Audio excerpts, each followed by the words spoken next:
You walk out from your corner to start the fight. You glove touch your opponent, but while your hand's out there, they smash you in the head. Is this legit? Is it something that's going to happen when you fight? Is it something you should be looking to take advantage of yourself? We're going to talk about this dirty tactic today and look at video footage of people utilizing this and winning by KO.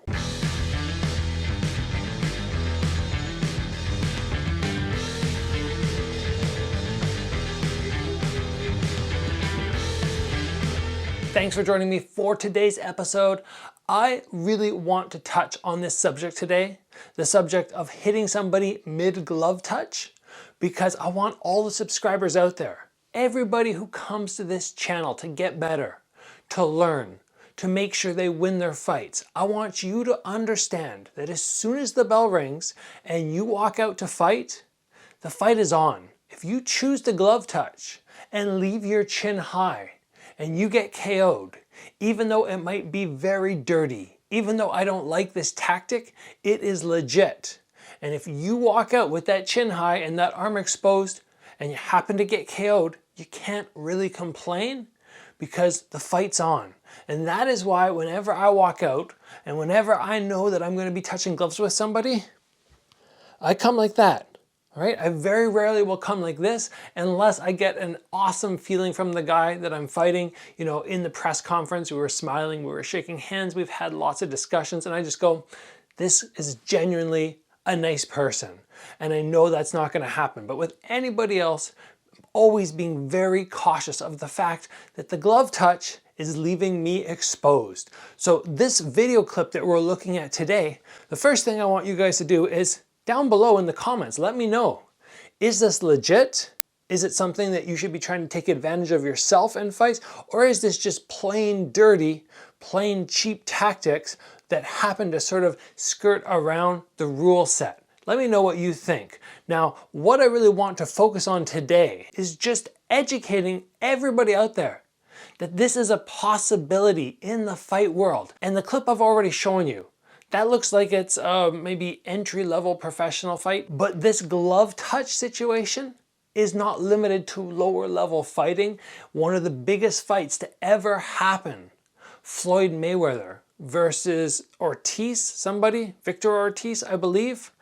Floyd Mayweather got frustrated in the fight because Ortiz headbutted him, legitimately threw his head into Floyd's jaw. When they came out after the ref finished warning Ortiz, they went for a glove touch and Floyd just flattened him out because the fight had started, and that is 100% legit, and there's nothing the referee can do after. There's nothing the sanctioning bodies or your coach or anybody can do to reverse the decision because the fight was on. So be very, very aware that when you go to glove touch with somebody at the beginning of the fight, at the beginning of the second, third, fourth, fifth round, or in the middle of the fight, if something bad happens, you know, you accidentally bump heads or you lose your temper and you hit the guy in a way you shouldn't have, be very careful with glove touches because they leave you exposed, they leave you compromised, and it is a fair game in that moment for somebody to KO you, even if I don't agree with it myself.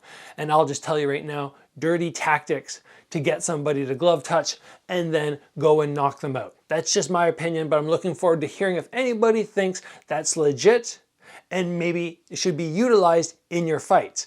Interesting point, I had somebody years ago when I was starting my amateur career who fought in town. He was a very dirty fighter, I gathered from the tip he gave me. He said, you get 2 warnings in every fight to hit somebody in the groin. 2 times where you can win them, hurt them, and then they're gonna have to keep fighting again because the ref will not stop the fight. So he said, whenever I box, I come out and I smash the guy as hard as I can in the groin. You just play it off as a low blow, an accidental low blow. A little bit later in the fight, he said, I'll do it again. They won't start taking points off until the 3rd time. And this was something that he told me to try and utilize. Obviously, I did not. You guys will never see a fight where I'm gonna come out and do that. You can scour all my fights, look for dirty tactics. I try not to utilize them, even though they help you win fights, because I want to leave and I want to be proud of the fight I had. I want to be proud of my performance, and taking the low road and getting those cheap shots in, I'm not going to be proud of that. So that's why I do not utilize them. But to each their own, and remember, once that bell rings, the fight is on. There's no going back and arguing, oh, the guy hit me, but I didn't think we were really fighting then. It doesn't play like that. You have to protect yourself, as they say, at all times. And that's all I wanted to touch with you guys on today. I hope it helps you. Just keep yourself a little bit more on point when you go for those glove touches, and you just want to stay 100% safe. Getting past my guard, at any point my opponent gets past it, good on them. Hitting me here, that's my mistake. So let's all be smart out there. Protect yourself at all times. If you enjoyed today's episode, please give it a like. If you haven't already, join the channel, get subscribed. As always, guys, train hard, stay safe, and I will see you back here soon for another video.